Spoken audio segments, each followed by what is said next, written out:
ভক্তি আর শক্তি, এই দুইয়ের মধ্যে সম্পর্ক অত্যন্ত সরল। মানুষ ভক্তি করেন যাতে তিনি শক্তি লাভ করতে পারেন, আর শক্তি লাভ করার পরে ভক্তি ভাব ভুলে যান আর শক্তির প্রতি আসক্তিতে মত্ত হয়ে যান, আর সেখান থেকেই তার বিনাশ শুরু হয়। কেন? কারণ ভক্তির দ্বারা প্রাপ্ত শক্তি অন্য কারোর হিতের জন্য ব্যবহার করতে হয়, অন্য কারোর মঙ্গল করার জন্য ব্যবহার করতে হয়, কারোর বিনাশের জন্য নয়। এবার যদি আমি আপনাদের একটা উদাহরণ দিয়ে বোঝাই, তাহলে কোদাল দিয়ে আমরা মাটি কোপাতে পারি, একটা গর্ত খুঁড়তে পারি যাতে একটা নতুন বৃক্ষ জন্ম নিতে পারে, একটা বৃক্ষ যা অন্য জীবকে ফল প্রদান করবে, যাত্রীদের ছায়া প্রদান করবে। কিন্তু এই কোদালের ব্যবহার যদি আমরা অন্য কারোর ক্ষতি করার জন্য করি, তাহলে ক্ষতি শুধুমাত্র আমাদেরই হবে। তাই জীবনে যদি আপনি কোনো শক্তি লাভ করেন, হয়তো ভক্তির দ্বারা বা অন্য যেখান থেকেই হোক, তার সদ্ব্যবহার করতে শিখুন, নয়তো এই প্রাপ্ত শক্তি আপনার পতনের কারণ হয়ে দাঁড়াবে। তাহলে আসুন আমার সাথে ভালোবেসে বলুন, রাধা রাধা। কর্ম, ধর্ম আর কর্তব্য, এই তিনটি একে অপরের সাথে জড়িত। আর অনেক সময় এই তিনটি পালন করতে করতে আমাদের সেই ব্যক্তির সামনে গিয়ে দাঁড়াতে হয়, তার বিরুদ্ধেই যেতে হয় যাকে আমরা সব থেকে বেশি ভালোবাসি। কিন্তু সেইখানে এই যুদ্ধ কোনো ব্যক্তিগত যুদ্ধ থাকে না, এ হলো কর্ম, ধর্ম আর কর্তব্যের যুদ্ধ। এটা সরল নয়, অত্যন্ত কঠিন হয় তার সম্মুখীন হওয়া যাকে আমরা সব থেকে বেশি সম্মান করি। কিন্তু আমাদের তো আমাদের ধর্মের পথে চলতেই হবে, কারণ আমরা কর্মবদ্ধ, কর্তব্যবদ্ধ, আর এটাই করা উচিত। শুধু এটুকু মনে রাখবেন, যদি আপনার উদ্দেশ্য শুভ হয়, আপনার ভাবনা শুভ হয়, আপনি যদি কর্ম, ধর্ম আর কর্তব্যের পথে অগ্রসর হন, তাহলে এই প্রক্রিয়াতে যদি আপনাকে আপনার আরাধ্যেরও সামনে দাঁড়াতে হয়, তাহলেও আপনার কোনো ক্ষতি হবে না। তাহলে আসুন আর আমার সাথে ভালোবেসে বলুন, রাধা রাধা। সাথী, সাথী এই শব্দটির ব্যাখ্যা কে কিভাবে করে? মিত্র, সখা, বন্ধু। কিন্তু অর্থ একটাই, তিনি যিনি আপনার সঙ্গী হন আর তিনি যার সাথী আপনি হন। এবার সব থেকে বড় প্রশ্ন হলো এটাই যে তিনি কে হতে পারেন যাকে আপনি আপনার সাথী বলে মেনে নিতে পারেন, নিজের সখা, নিজের মিত্র, নিজের বন্ধু মেনে নিতে পারেন। আপনার সাথী হলেন তিনি যিনি দুঃখের সময় আপনার পাশে থাকবেন, আপনার হাত ধরে থাকবেন। আপনার সাথী হলেন তিনি যার হাত আপনি নিজের সুখের দিনে ধরে থাকবেন। সেই সাথীরই হাত ধরুন যিনি দুঃখে সবসময় আপনাকে সাহায্য করার জন্য তৎপর হয়ে থাকেন, আপনার পাশে থাকেন, আর যাকে সুখের দিনে আপনি আপনার সাথে রাখতে পারেন। আর যখন আপনার সাথে আপনার এই সাথী থাকবে, তখন আপনি এটা বুঝবেন যে যখন জীবনে দুঃখ আসে, তখন এই দুঃখ কমে যায়, সবার মধ্যে ভাগ হয়ে যায়। আর যদি তখন সুখ আসে, তাহলে সেটা সবার উপস্থিতিতে আরো বেড়ে যায়। এটাই হলো প্রেম, এটাই হলো ভালোবাসা, এটাই হলো সঙ্গ, যেমন সম্পর্ক আমার আর রাধার মাঝে। তাহলে আসুন আর আমার সাথে ভালোবেসে বলুন, রাধা রাধা। মানুষ জীবনে তিনটে কাজ অবশ্যই করে থাকে, কিছু দান করে, কিছু গ্রহণ করে, আর কিছু ত্যাগ করে দেয়। এটাও ভাবতে থাকে যে এটা করলে কিভাবে করবে। দেবার জন্য পর্যাপ্ত ধন নেই, নেবার জন্য সংসারে অত স্নেহ নেই, আর ত্যাগ করার জন্য জীবনে এত সুখই নেই, তাহলে কিভাবে করবে? আসলে আমরা বস্তুগত চাহিদা অর্জনে এত ব্যস্ত হয়ে পড়ি যে আমরা বুঝতেই পারি না যে কি নেবার আছে, কি দেবার আছে, আর কি ত্যাগ করার আছে। তাহলে আজ আমি আপনাকে বলেই দিই, মনে রাখবেন এই তিনটে গুরুত্বপূর্ণ গুণ, তিনটে গুরুত্বপূর্ণ কথা। দেবার জন্য আছে দান, নেবার মতো আছে জ্ঞান, আর ত্যাগ করার মতো আছে অহংকার। যখন আপনি দান করতে শিখে যাবেন, জ্ঞান অর্জন করার শক্তি আপনা থেকেই আপনার মধ্যে চলে আসবে। আর যখন এই জ্ঞান আপনার মধ্যে প্রবেশ করবে, অহংকার আপনা থেকেই আপনার থেকে দূরে চলে যাবে। যে ব্যক্তি এই তিনের মধ্যে ভারসাম্য বজায় রাখতে পারে, তার বর্তমান, ভূত, ভবিষ্যৎ, লোক, পরলোক সবকিছু শুধরে যায়। যেই দিন আপনি দান করতে শিখে যাবেন, জ্ঞান আহরণ করতে শিখে যাবেন, অভিমান ত্যাগ করতে শিখে যাবেন, আপনার সর্বশক্তিশালী, সর্বশক্তিমান পরমেশ্বরেরও প্রয়োজন পড়বে না। কারণ তখন ঈশ্বর আপনার মধ্যেই বাস করবেন। তাহলে আসুন আর আমার সাথে ভালোবেসে বলুন, রাধা রাধা। প্রেম এই সংসারে এসেছিল এই সংসারকে প্রেমের শিক্ষা দেওয়ার জন্য, এই জীবনের সুখের অনুভূতি আসলে কি তা শেখানোর জন্য। কিন্তু যদি সত্যি কথা বলি, তো আমি নিজেই প্রতিদিন প্রেমের নতুন নতুন স্বরূপ দেখতে পাই। প্রেমের একটা নতুন অনুভূতি প্রত্যেক নতুন দিনে। আর তার কারণ হলো এই প্রেম অনন্ত, এ হলো দৈব। প্রেম হলো এই সংসারের সব থেকে বড় ঢাল এবং সব থেকে বড় অস্ত্র। এই প্রেম ছাড়া না কোনো ন্যায় হয় আর না কোনো শাস্ত্র, না জীবন আছে আর না অন্ত। এবার যদি এই প্রেম মনের মধ্যে বাস করতে শুরু করে, তাহলে কখনো কোনো সমস্যাই হবে না। আর যদি হয়েও থাকে, তাহলে তা স্থায়ী হবে না। এই প্রেম কি না করতে পারে? এই প্রেম সমস্ত সমস্যা মিটিয়ে ফেলতে পারে। আপনার মনের মধ্যে অহংকারকেও বিনাশ করে দিতে পারে। আপনাকে সাক্ষাৎ ঈশ্বরের সাথে দেখা করাতে পারে। তাই প্রেমের দ্বারা প্রয়াস করতে থাকুন। এই সংসারের প্রত্যেক মানুষকে, প্রত্যেক বস্তুকে, প্রত্যেক জীব জন্তুকে ভালোবাসবেন। আর এই প্রেমের দ্বারাই বলুন, রাধা রাধা। বরদান অত্যন্ত বিচিত্র এক বিষয়, কিন্তু দেখতে গেলে এই বরদান কি না করতে পারে। এক দরিদ্রকে রাজা বানিয়ে দিতে পারে, একজন দুর্বলকে এই সংসারের সব থেকে শক্তিশালী ব্যক্তি বানিয়ে দিতে পারে। কিন্তু আমরা ভুলে যাই এক অত্যন্ত গুরুত্বপূর্ণ কথা। বরদান এই শব্দের শেষে দান লুকিয়ে রয়েছে। এই দান কথাটা অত্যন্ত গুরুত্বপূর্ণ। আমাদের মনে রাখা উচিত এই বরদান আমরা দানে পেয়েছি, আর তাই তার সম্মান করা উচিত, কখনোই অহংকার করা নয়। আর যে ব্যক্তি বরদান পেয়ে অহংকার করে, তার যা ক্ষতি হয় তা হলো এই বরদান তার থেকে কেড়ে নেওয়া হয়। বর অর্থাৎ শ্রেষ্ঠ, অর্থাৎ বরদানের অর্থ হলো একটা শ্রেষ্ঠ দান। এবং তার ব্যবহার যদি আপনি কারোর ক্ষতি করার জন্য করেন, তাহলে ক্ষতি শুধুই আপনার হবে।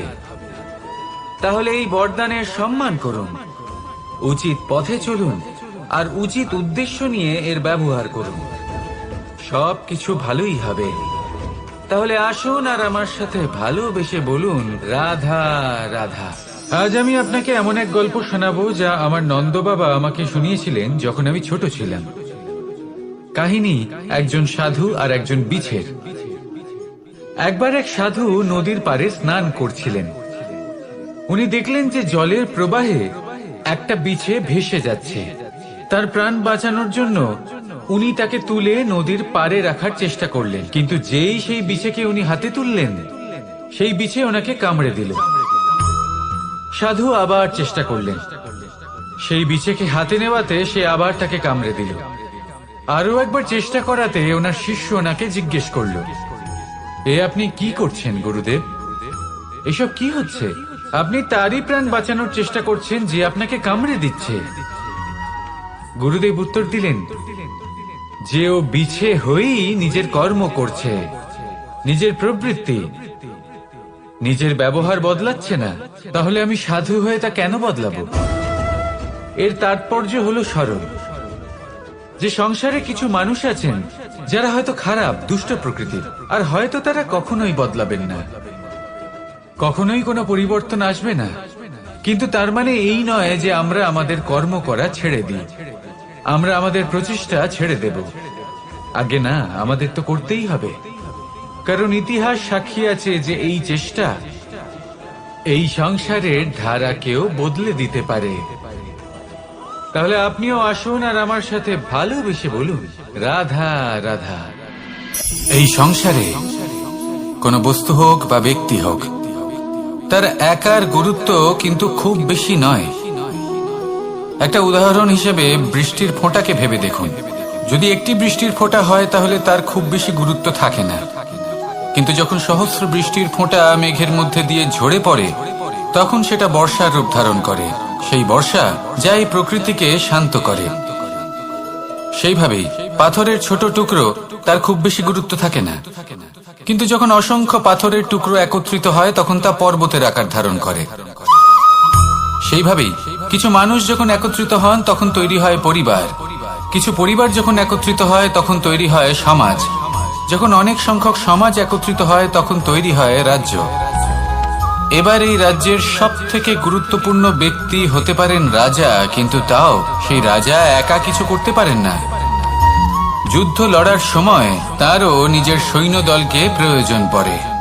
কিন্তু এই সংসারে এমন একজন ব্যক্তি আছেন যিনি একাই সব কাজ করতে থাকেন, এবং সেই ব্যক্তি হলেন মা। আমাদের জীবনে একজন পিতার ভূমিকা কিন্তু নিঃসন্দেহে অমূল্য, কিন্তু আমাদের সকলের জীবনে যে ভূমিকা একজন মায়ের তা অন্য কারোর থাকে না। একজন মা একাই সন্তানকে বড় করতে পারেন, সংস্কারী করে তুলতে পারেন, তার জন্য পরিশ্রম করেন। আর এত কিছু কাজ করার পরেও তার কাজের জন্য তিনি প্রশংসা অবশ্য পান না। উল্টে যদি সেই সন্তান অনুচিত পথে চালিত হয়, অনুচিত কর্ম করে, তখন সেই মাকেই অপবাদের পাত্র হয়ে উঠতে হয়। আমাদের জীবনে মায়ের যোগদান কতটা সেটা বুঝুন। আপনাকে বড় করে তোলার জন্য উনি কতটা পরিশ্রম করেছেন সেটা বুঝুন। আজ থেকে, এখন থেকে, এই মুহূর্ত থেকে মাকে সম্মান করতে শিখুন। যখন সময় পাবেন, যখন সুযোগ হবে, তখন তার প্রশংসা করুন, ওনারও ভালো লাগবে।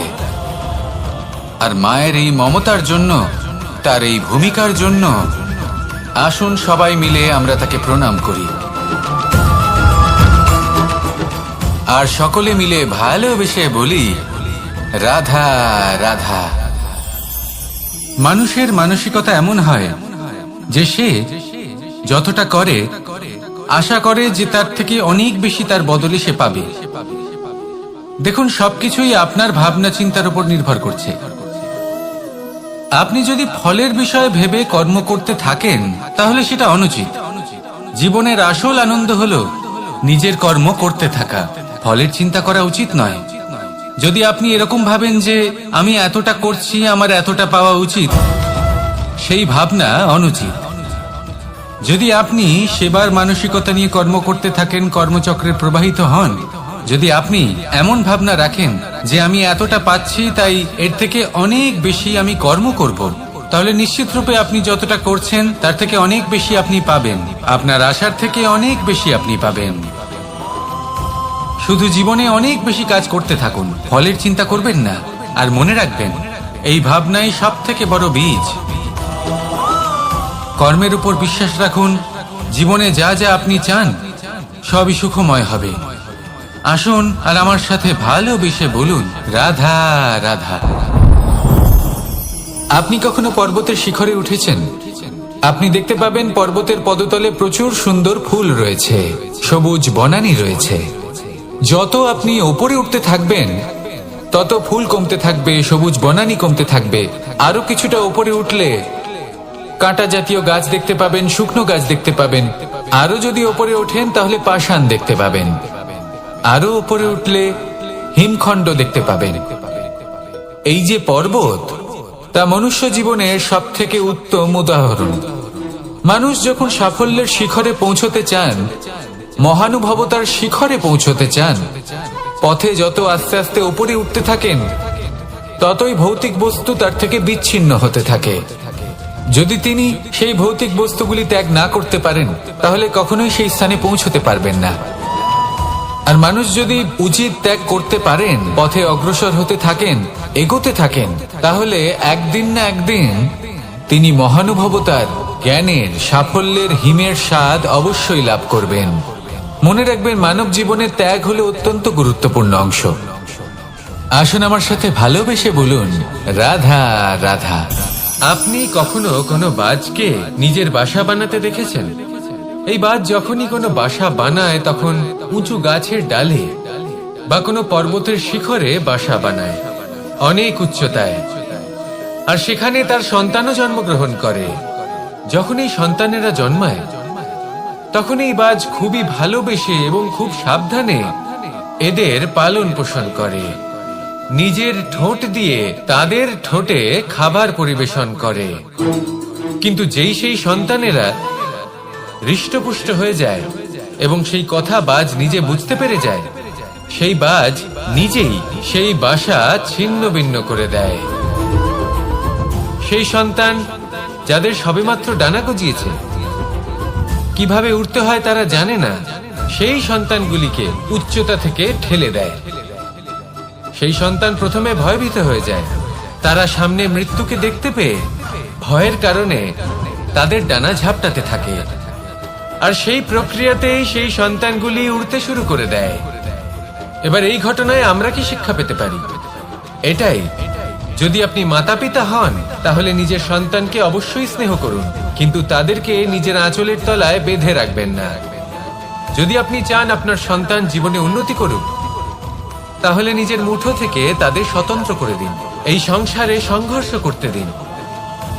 সেই সন্তান নিজেই বুঝতে পারবে যে জন্মের সময় পাওয়া ডানা কি করে ব্যবহার করতে হয়। আর আপনার চোখের সামনে আপনার সন্তান এই আকাশে উড়তে থাকবে। তাহলে আসুন আমার সাথে ভালোবেসে বলুন, রাধা রাধা। সূচের শেষে একটি ছিদ্র থাকে, যার দ্বারা আমরা এই সুতো পরাতে পারি। আর তারপর সূচের সাহায্যে এই সুতো দিয়ে বস্ত্র সেলাই করা যায়। কিন্তু যদি সুতোটা সোজা করে ধরা না হয়, তাহলে সূচে কখনো এই সুতো পরানোই সম্ভব নয়। যদি এতে কোনো গিঁট পড়ে, তখন তা কখনোই এই ছিদ্র দ্বারা প্রবেশ করা সম্ভব নয়। ঠিক এইভাবেই যদি আপনি কারোর জীবনে প্রবেশ করতে চান, কারোর অন্তরে প্রবেশ করতে চান, তাহলে আপনাকেও সহজ থাকতে হবে। এতে কোনো গিঁট থাকলে চলবে না, অর্থাৎ মনে যাতে কোনো মালিন্য না থাকে, যেন কোনো কুচিন্তা না থাকে। যদি এসব থাকে তাহলে আপনি কখনো কারোর জীবনে প্রবেশ করতে পারবেন না। আর যদি কোনোভাবে আপনি প্রবেশ করেও যান, তাহলে তার মনে ঘর করতে পারবেন না। নিজেকে এই সুতোর মতন করে তুলুন, সহজ। মনে যেন কোনো কুচিন্তা না থাকে, সবার প্রতি যেন সদ্ভাবনা থাকে, শুভ চিন্তা থাকে। এমনটা করতে থাকুন। এমন একটা দিন আসবে যেদিন এই সমস্ত সংসারের ব্যক্তির মনে আপনি বাস করবেন। আর তখন এই মন প্রসন্ন হয়ে বলবে, রাধা রাধা। কথায় আছে যে এমন কোনো অক্ষর নেই যার দ্বারা কোনো মন্ত্র হয় না। এমন কোনো বনস্পতি নেই যা নিজেই একটা ঔষধি নয়। পৃথিবীর এমন কোনো ব্যক্তি নেই যার মধ্যে কোনো যোগ্যতা থাকে না। শুধু প্রয়োজন হলো যে ব্যক্তিকে আমরা খুঁজে চলেছি তাকে সঠিকভাবে চিনে নেওয়া। যদি তার যোগ্যতা, তার বিশেষত্ব আমরা বুঝতেই না পারি, তাহলে আর লাভ কি রইল? এই সংসারে এমন অনেক ব্যক্তি রয়েছেন যারা ছোট ছোট অসফলতার কারণে আপনাকে এটা বলে দেবে যে আপনি কোনো কাজের নন, আপনি হলেন মূর্খ, আপনি কিছুই করতে পারবেন না। এইসব কথায় কখনোই বিশ্বাস করবেন না, কারণ আপনি এবং প্রত্যেকটি জীব এই পরমাত্মা এবং এই প্রকৃতির সৃষ্টি, যা অত্যন্ত বিশেষ। যদি আপনাকে উদাহরণ দিই, তাহলে একদিকে আছে তরোয়াল, একটা বড় লম্বা তরোয়াল, যার দ্বারা যুদ্ধ করা যায়, জয়লাভ করা যায়। আর অন্যদিকে রয়েছে একটা ছোট্ট সূচ। কিন্তু যে কাজ একটা ছোট্ট সূচ করতে পারে, তা একটা তরোয়াল দ্বারা সম্ভব নয়। এর অর্থ হলো এটাই যে প্রত্যেকটা রচনা অত্যন্ত অমূল্য এবং অত্যন্ত বিশেষ হয়।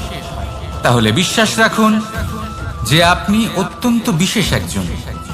আর প্রেমের সাথে বলুন, রাধা রাধা। মানুষ অসুস্থ কেন হন? শারীরিক দুর্বলতার কারণে?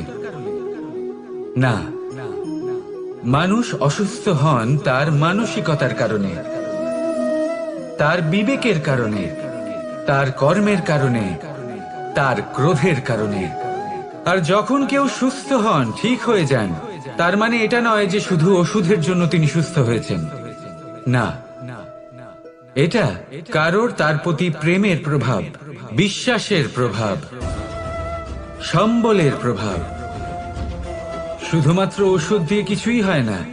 যদি মনে প্রেম থাকে, বিবেক থাকে, বিশ্বাস থাকে, সম্বল থাকে, তবেই সেই ওষুধ কাজ করতে পারে। তাই মনে রাখবেন, এই জীবন হলো অত্যন্ত ছোট। মনে প্রেম ভাব রাখুন, মিত্রতা করুন, শত্রুতা নয়। ভালোবাসুন, বিদ্বেষ নয়। আর এই ভালোবাসার সাথেই বলুন, রাধা রাধা।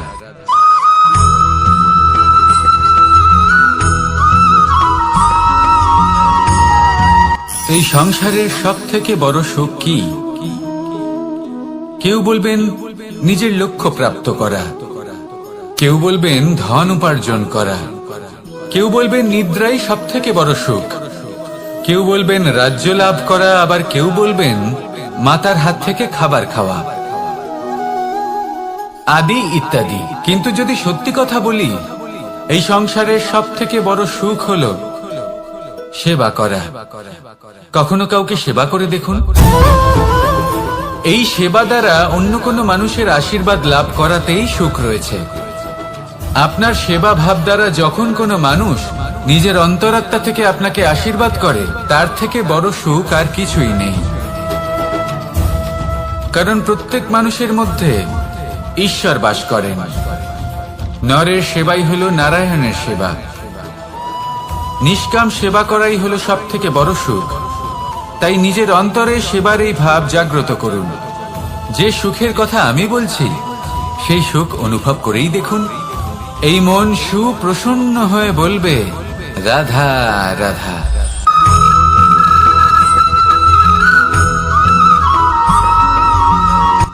আজ আমি আপনাকে এমন এক গল্প শোনাবো যা আমার নন্দ বাবা আমাকে শুনিয়েছিলেন যখন আমি ছোট ছিলাম। কাহিনী একজন সাধু আর একজন বিছের। একবার এক সাধু নদীর পাড়ে স্নান করছিলেন। উনি দেখলেন যে জলের প্রবাহে একটা বিছে ভেসে যাচ্ছে। তার প্রাণ বাঁচানোর জন্য উনি তাকে তুলে নদীর পাড়ে রাখার চেষ্টা করলেন, কিন্তু যেই সেই বিছেকে উনি হাতে তুললেন, সেই বিছে ওনাকে কামড়ে দিল। সাধু আবার চেষ্টা করলেন, সেই বিছেকে হাতে নেওয়াতে সে আবার তাকে কামড়ে দিল। আরো একবার চেষ্টা করাতে ওনার শিষ্য ওনাকে জিজ্ঞেস করল, এ আপনি কি করছেন গুরুদেব? এসব কি হচ্ছে? আপনি তারই প্রাণ বাঁচানোর চেষ্টা করছেন যে আপনাকে কামড়ে দিচ্ছে। গুরুদেব উত্তর দিলেন, যে ও বিছে হয়েই নিজের কর্ম করছে, নিজের প্রবৃত্তি, নিজের ব্যবহার বদলাচ্ছে না, তাহলে আমি সাধু হয়ে তা কেন বদলাবো? এর তাৎপর্য হলো সরল, যে সংসারে কিছু মানুষ আছেন যারা হয়তো খারাপ, দুষ্ট প্রকৃতির, আর হয়তো তারা কখনোই বদলাবেন না, কখনোই কোনো পরিবর্তন আসবে না। কিন্তু তার মানে এই নয় যে আমরা আমাদের কর্ম করা ছেড়ে দিই, আমরা আমাদের প্রচেষ্টা ছেড়ে দেব। আগে না, আমাদের তো করতেই হবে। কারণ ইতিহাস সাক্ষী আছে যে এই চেষ্টা এই সংসারের ধারাকেও বদলে দিতে পারে। তাহলে আপনিও আসুন আর আমার সাথে ভালোবেসে বলুন, রাধা রাধা। মানুষ জীবনে সবসময় শিখরে পৌঁছতে চায়, অনেক উঁচুতে উঠতে চায়, আর তার জন্য তারা কি না করে, পরিকল্পনা করে, ষড়যন্ত্র করে, প্রার্থনা করতে থাকে, আবার কারোর কাছে সাহায্যও চায়। কিন্তু এত কিছু করা সত্ত্বেও অনেক সময় মানুষ শিখরে পৌঁছতে পারে না। যদি পৌঁছেও যায়, তাও খুব তাড়াতাড়ি নিচে নেমে আসে। এর কারণ কি? একটা উদাহরণ দিয়ে বোঝানো যাক। এই হলো ময়ূর পেখম, আর এই হলো পাথর। যদি এই পেখমকে হাওয়ায় ছুড়ে দিই, তবে ও উড়তে থাকে, কিন্তু এই পাথর অতি শীঘ্রই মাটিতে নেমে আসে। এর কারণ কি? ভার। এই পাথর হলো ভারী, আর এই শিক্ষাই আমাদের গ্রহণ করতে হবে। ঠিক এইভাবেই যদি আমাদের মন দ্বন্দ্ব আর অহংকার দ্বারা পরিপূর্ণ হয়ে থাকে, তাহলে তা কখনোই শিখরে পৌঁছবে না। পৌঁছে গেলেও খুব শীঘ্রই মাটিতে নেমে আসবে। তাই এই মনকে হালকা করতে শিখুন, অহংকারকে, এই হিংসাকে ত্যাগ করুন। তারপর উঁচুতে উড়ে তো দেখুন কত উঁচুতে উঠতে পারবেন আপনি। আসুন আমার সাথে ভালোবেসে বলুন, রাধা রাধা। মানুষ এক অত্যন্ত বিচিত্র প্রাণী। পরিকল্পনা করে, ষড়যন্ত্র করে, প্রচেষ্টা করে, কাউকে পরাজিত করার চেষ্টাও করে। সাপকে একটা দড়ি মনে করে হাতে চেপে ধরার চেষ্টা করে, কিন্তু একটা কথা বুঝতেই পারে না, সময়ের এই সাপ, এটা হাতে চেপে ধরাই যায় না। আর আপনি যা করবেন তা আবার ফিরে আসবে আপনারই সামনে। দেখুন, এতে কিছুই যায় আসে না যে আপনি কুম্ভকারের পুত্র নাকি কৃষ্ণের পুত্র। যদি আপনি অনুচিত কর্ম করেন তাহলে আপনার সাথেও অনুচিতই হবে। অশুভ কর্ম করলে আপনার সাথেও অশুভই হবে। কুরু বংশ অত্যন্ত মহান বংশ ছিল। এই কুরু বংশ কি হলো তার সাথে? একটা গোটা বংশ বয়ে গেল, কারণ ওনাদের উদ্দেশ্য অশুভ ছিল। অন্যদিকে 5 জন বনবাসী পাণ্ডব মহাভারত বিজয়ী হলেন, কারণ তাদের উদ্দেশ্য শুভ ছিল। তাই মনে রাখবেন, শুভ অগ্নি প্রজ্বলিত করবেন, শুভ তাপ সঞ্চার হবে। অশুভ অগ্নি প্রজ্বলিত করবেন, নরকেই জ্বলতে হবে। তাহলে আসুন আর আমার সাথে ভালোবেসে বলুন, রাধা রাধা।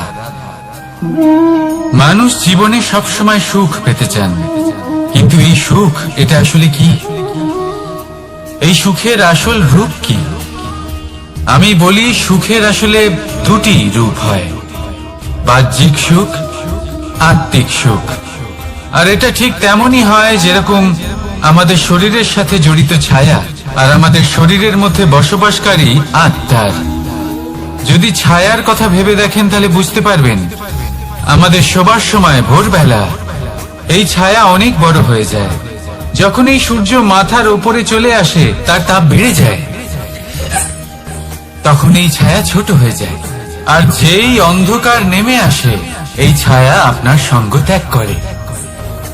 এরকমই হয় বাহ্যিক সুখ। আর এবার কথা বলি আমাদের শরীরের মধ্যে বসবাসকারী এই আত্মা। এই আত্মা কখনো আমাদের সঙ্গ ত্যাগ করে না, সব সময় আমাদের সাথে জড়িয়ে থাকে। এরকমই হয় আত্মিক সুখ, যা সব সময় আমাদের সাথে থাকে। আত্মিক সুখ কারো সেবা করে, আত্মিক সুখ কাউকে সাহায্য করে, আত্মিক সুখ প্রেম বোধের, যা কখনো আমাদের সঙ্গ ত্যাগ করে না। সেখানে বাহ্যিক সুখ, যতক্ষণ আপনি সম্পন্ন কিছু মানুষ এবং সুবিধার সাথে আছে, এই বাহ্যিক সুখ আপনার সাথে থাকবে। সম্পন্নতা চলে গেলে, মানুষজন চলে গেলে, সুখ সুবিধা চলে গেলে, বাহ্যিক সুখও চলে যায়। তাহলে এই আত্মিক সুখ খুঁজে নিন এবং সেই সুখের সাথেই বলুন, রাধা রাধা। আপনি কখনো কোনো সাধারণ পাখি দেখেছেন? যেমন বাবুই। সে কি করে? সে কোনো গাছের ডালে নিজের বাসা বানায়। এবার সেইখানে বাসা বানানো সহজ ব্যাপার, কারণ সামগ্রী আশেপাশেই পাওয়া যায়। কিন্তু সমস্যা হলো আক্রমণ। কোন সাপ বা অন্য কোনো পশু ওর বাসাতে ওর সন্তানদের উপর না আক্রমণ করে বসে, এই ভয়ে তার সব সময় থাকে। আর এটা সব থেকে কঠিন ব্যাপার এদের জন্য, নিজের বাসায় নিজের সন্তানদের সুরক্ষা। আর বাজ পাখি, যদি আমরা বাজের কথা বলি তাহলে তারা কি করে? বাজ পাখি কোনো উঁচু পাহাড়ের শিখরে, কোনো পাথরের খাঁজে নিজের বাসা তৈরি করে।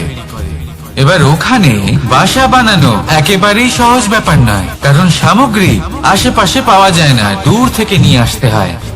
কিন্তু সেইখানে আক্রমণের ভয়ও কখনোই থাকে না। এইভাবে উচিত রূপে ও নিজের বাসা রক্ষা করতে পারে, নিজের সন্তানদের রক্ষা করতে পারে। এর সারমর্ম হলো এটাই যদি সমস্যা বড় হয় তাহলে সমাধানও উচ্চমানের হওয়া উচিত।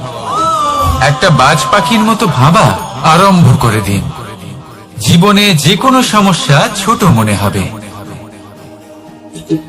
রাধা রাধা। জীবনে এমন কিছু কাজ রয়েছে যা আপনাকে একাই করতে হয়, আর এমন কিছু কাজ রয়েছে যা আপনাকে একসাথে মিলে করতে হয়, একজোট হয়ে, সঙ্গবদ্ধ হয়ে। এবার সঙ্গবদ্ধ বলতে কি বোঝাতে চাইছি? আমি তাদের কথা বলছি না যারা বাস্তবিকভাবে একে অপরের সাথে কাজ করেন। আমি তাদের কথা বলছি যারা একে অপরের থেকে দূরে থেকেও একে অপরকে বিশ্বাস করেন। আমি আগেও বলেছিলাম, সমস্ত বিশ্বের আশা বিশ্বাসেই বসবাস করে, তাই না? তাই যেখানে সমস্ত বিশ্ব আছে, সমস্ত সংসার আছে, সেইখানেই বিশ্বাস রয়েছে। তাই আপনার আশেপাশে এমন দল সঙ্গবদ্ধ করুন যাদের আপনার উপর বিশ্বাস আছে আর যাদেরকে আপনি বিশ্বাস করতে পারেন। তাহলে আসুন আর আমার সাথে ভালোবেসে বলুন, রাধা রাধা। আমরা যে মানুষকে চাই, যাকে আমরা ভালোবাসি, তাকে একটা উপহার অবশ্যই দিতে চাই।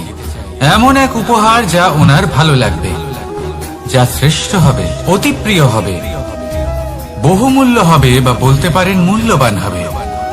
তাই আমরা কি করি? আমরা বাজারে যাই, তার জন্য স্বর্ণ, আভূষণ, হিরে, মুক্ত এইসব নিয়ে আসি। কিন্তু এটাই কি সর্বশ্রেষ্ঠ উপহার? কখনোই না। সর্বশ্রেষ্ঠ উপহার হলো স্বাধীনতা। তাকে নিজের মনের মতো বাঁচার স্বাধীনতা। যদি আপনি কাউকে স্বাধীনতা না দিতে পারেন, তাহলে সে কোথাও না কোথাও বন্দী হয়ে যায়, তার বিকাশ কোথাও না কোথাও আটকে যায়। কিন্তু যদি আপনি কাউকে স্বাধীনতা দিতে পারেন, তাহলে আপনি দেখবেন ও সমস্ত সংসারকে, এই জীবনকে নিজের দৃষ্টিভঙ্গি দিয়ে দেখবে, বুঝবে যে কোনটা হলো উচিত আর কোনটা হলো অনুচিত, আর এটাই হলো সর্বশ্রেষ্ঠ। আর এবার যদি কাউকে স্বাধীনতার মাধ্যমে এত বড় একটা শক্তি দিতে পারেন, তাহলে আপনি আমাকে বলুন, এর থেকে বড় উপহার আর কি হতে পারে? আসুন আর আমার সাথে ভালোবেসে বলুন, রাধা রাধা। কর্ম, ধর্ম আর কর্তব্য, এই তিনটি একে অপরের সাথে জড়িত। আর অনেক সময় এই তিনটি পালন করতে করতে আমাদের সেই ব্যক্তির সামনে গিয়ে দাঁড়াতে হয়, তার বিরুদ্ধেই যেতে হয়, যাকে আমরা সব থেকে বেশি ভালোবাসি। কিন্তু সেইখানে এই যুদ্ধ কোনো ব্যক্তিগত যুদ্ধ থাকে না। এ হলো কর্ম, ধর্ম আর কর্তব্যের যুদ্ধ। এটা সরল নয়, অত্যন্ত কঠিন হয় তার সম্মুখীন হওয়া যাকে আমরা সব থেকে বেশি সম্মান করি। কিন্তু আমাদের তো আমাদের ধর্মের পথে চলতেই হবে, কারণ আমরা কর্মবদ্ধ, কর্তব্যবদ্ধ, আর এটাই করা উচিত। শুধু এটুকু মনে রাখবেন, যদি আপনার উদ্দেশ্য শুভ হয়, আপনার ভাবনা শুভ হয়, আপনি যদি কর্ম, ধর্ম আর কর্তব্যের পথে অগ্রসর হন, তাহলে এই প্রক্রিয়াতে যদি আপনাকে আপনার আরাধ্যেরও সামনে দাঁড়াতে হয়, তাহলেও আপনার কোনো ক্ষতি হবে না। তাহলে আসুন আর আমার সাথে ভালোবেসে বলুন, রাধা রাধা। প্রেম এই সংসারে এসেছিল এই সংসারকে প্রেমের শিক্ষা দেওয়ার জন্য, এই জীবনের সুখের অনুভূতি আসলে কি তা শেখানোর জন্য। কিন্তু যদি সত্যি কথা বলি, তো আমি নিজেই প্রতিদিন প্রেমের নতুন নতুন স্বরূপ দেখতে পাই, প্রেমের একটা নতুন অনুভূতি প্রত্যেক নতুন দিনে। আর তার কারণ হলো এই প্রেম অনন্ত, এ হলো দৈব। প্রেম হলো এই সংসারের সব থেকে বড় ঢাল এবং সব থেকে বড় অস্ত্র। এই প্রেম ছাড়া না কোনো ন্যায় হয় আর না কোনো শাস্ত্র, না জীবন আছে আর না অন্ত। এবার যদি এই প্রেম মনের মধ্যে বাস করতে শুরু করে, তাহলে কখনো কোনো সমস্যাই হবে না, আর যদি হয়েও থাকে তাহলে তা স্থায়ী হবে না। এই প্রেম কি না করতে পারে? এই প্রেম সমস্ত সমস্যা মিটিয়ে ফেলতে পারে, আপনার মনের মধ্যে অহংকারকেও বিনাশ করে দিতে পারে, আপনাকে সাক্ষাৎ ঈশ্বরের সাথে দেখা করাতে পারে। তাই প্রেমের দ্বারা প্রয়াস করতে থাকুন। এই সংসারের প্রত্যেক মানুষকে, প্রত্যেক বস্তুকে, প্রত্যেক জীব জন্তুকে ভালোবাসবেন। আর এই প্রেমের দ্বারাই বলুন রাধা রাধা।